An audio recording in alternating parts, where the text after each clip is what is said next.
Hello అండి. శివనారాయణ ఉన్నట్టుండి కూతురు కుటుంబం మీద అంతలా ఎందుకు ఆగ్రహించాడు? అసలు దీనికి కారణం ఎవరు? ఏం జరిగిందనేది వీడియోలో చూద్దాం పదండి. దీప, కార్తీక్, జ్యోత్స్న ముగ్గురు ఇంటికొచ్చిన తర్వాత ఇక ఫస్ట్ డే ఆఫీస్ ఎలా ఉందని కాంచన దీపను అడిగితే ఇక జ్యోత్స్న అయితే చాలా హేళన చేసి చాలా తక్కువ చేసి అయితే మాట్లాడుతుంది. అప్పుడే కార్తీక్ దానికి చాలా దారుణమైన కౌంటర్ అయితే ఇస్తాడు జ్యోత్స్నకి. తనకి సంస్కారం, బుద్ధి, జ్ఞానం, అలాగే ఓర్పు, నేర్పు అన్నీ ఉన్నాయి. ఇంగ్లీష్ చదవడం రానంత మాత్రాన తనేం తక్కువ కాదు. కుందేలు తాబేలు కథ తెలుసు కదా. కుందేలుకి తనే గొప్పదాన్నన్న గర్వం ఎక్కువ, తాబేలుకి ఓర్పు ఎక్కువ. లాస్ట్కి తాబేలే గెలిచింది. అలాగే ఇక్కడ కూడా నా భార్య గెలుస్తుంది, నువ్వు కంగారు పడక్కర్లేదని అయితే చెప్తా. అలాగే సుమిత్ర కూడా నువ్వు నా బలహీనత అని ఎవరిని ఎన్ని మాటలన్నా ఎలా ఇబ్బంది పెట్టినా ఊరుకుంటానని మాత్రం అనుకోకు. నాకు ఎంత బలహీనత ఉంటుందో అలాగే అంత మొండిదాన్ని. నేను మొండిగా బిహేవ్ చేస్తే కన్నవాళ్ళనే కాదు కడుపును పుట్టిన వాళ్ళని కూడా పక్కన పెట్టగలనని చాలా కోపంగా చెప్తుంది. దాంతో షాక్ అయిపోయి సైలెంట్ అయిపోతుంది జ్యోత్స్న. ఇక అందరూ అక్కడి నుంచి వెళ్ళిపోతారు. మరోవైపు దీప అసలు ఈరోజు ఆఫీస్లో జరిగిందంతా గుర్తు చేసుకొని నేను ఇంగ్లీష్ ఎలా నేర్చుకోవాలి, ఆ ల్యాప్టాప్ ఆపరేట్ చేయడం ఎలా నేర్చుకోవాలి, ఏం చేయాలి అని ఆలోచిస్తూ ఉంటుంది. ఇంతలోనే కార్తీక్ కాంచన దగ్గరికి వెళ్ళి జరిగిందంతా కూడా చెప్తాడు. ఆఫీస్లో జరిగిందంతా. అవునా, అయితే దీపకి ల్యాప్టాప్ ఆపరేట్ చేయడం రావట్లేదా? సరేరా నేను చూసుకుంటానని చెప్పి కాంచన అయితే దీప దగ్గరకు వెళ్తుంది.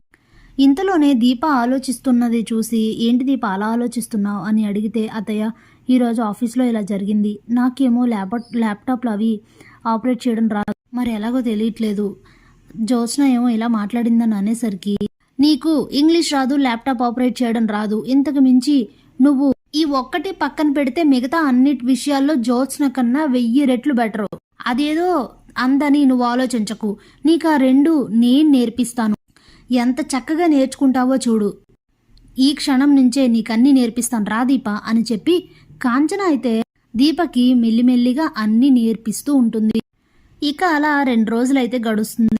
దీప, కార్తీక్ ఇద్దరు కూడా తనకి దీపకి హాస్పిటల్ చెకప్ ఉంది, మంత్లీ చెకప్ అని చెప్పి బయలుదేరుతారు.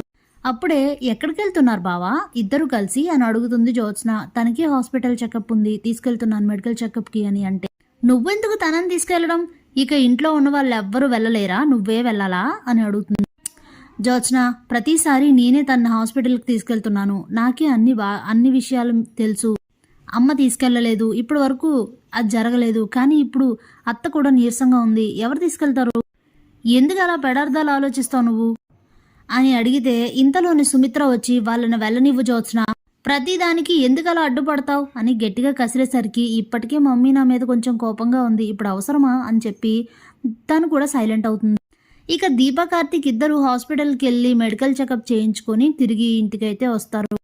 ఇంతలోనే జ్యోత్స్న రా బావా నీ కోసమే ఎదురు చూస్తున్నాను అని అంటుంది. ఇక ఇంట్లో అందరూ కూడా హాల్లోనే ఉంటారు.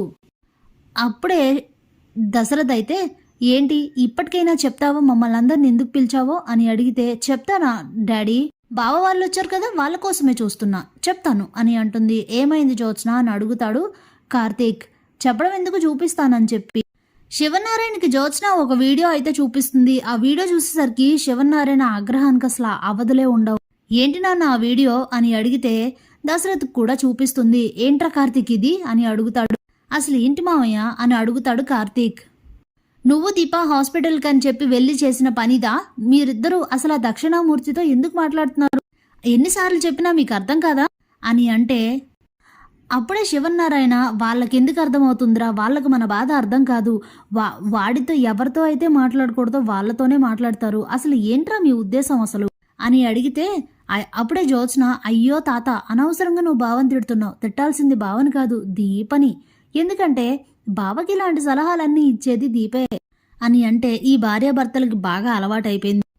అంటే అసలు మీ ఉద్దేశం ఏంటి? ఇంతకు ముందు అంత పెద్ద గొడవ జరిగిన తర్వాత కూడా మళ్ళీ మన 2 కుటుంబాలు కలిశాయని, అలాగే ఎలా అయినా మళ్ళీ వాళ్ళని ఈ కుటుంబానికి దగ్గర చేద్దాం అనుకుంటున్నారా? అది అసలు ఎప్పటికీ జరగదు. అలాంటి ఆలోచన చేశారంటే మీరు కూడా ఇంట్లో నుంచి వెళ్ళిపోతారు, జీవితంలో మళ్ళీ మీ మొహాలు చూడడం జాగ్రత్త అని గట్టిగా వార్నింగ్ ఇస్తాడు శివనారాయణ.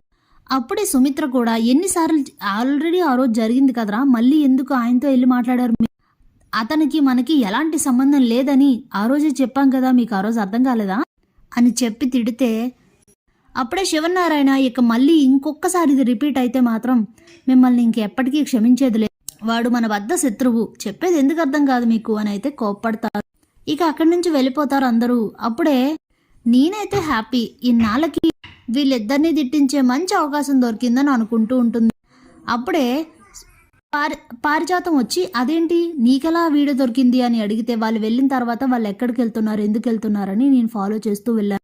వచ్చేటప్పుడు అక్కడ దక్షిణామూర్తి కనిపిస్తే వీళ్ళు మాట్లాడారు, ఇదే అవకాశం తీసుకుని ఆ వీడియో తీసుకొచ్చాను అంతే అని చెప్తుంది. ఇంతలోనే అప్పుడు కార్తీక్ దీప మాట్లాడుకుంటూ ఉంటారు. ఏంటి బావా మనం ఏం మాట్లాడామని ఇంతలా గోల్ చేస్తుంది, కావాలనే అదొక అవకాశంగా తీసుకుంది అని అంటే, అవును మనకు ఆయన కనిపిస్తే మాట్లాడాము, ఏం జరిగిందో చెప్పండి అని అడిగితే ఆయన కూడా గతాన్ని ఏం చెప్పలేదు, వెళ్ళి మీ తాతను అడగండి అనే కదా చెప్పారు. ఈ జ్యోత్స్నకి రోజు రోజుకి బాగా దారుణంగా తయారవుతుంది, ఏంటో ఇదంతా అని అయితే ఇద్దరు మాట్లాడుకుంటూ ఉంటారు. Thanks for watching.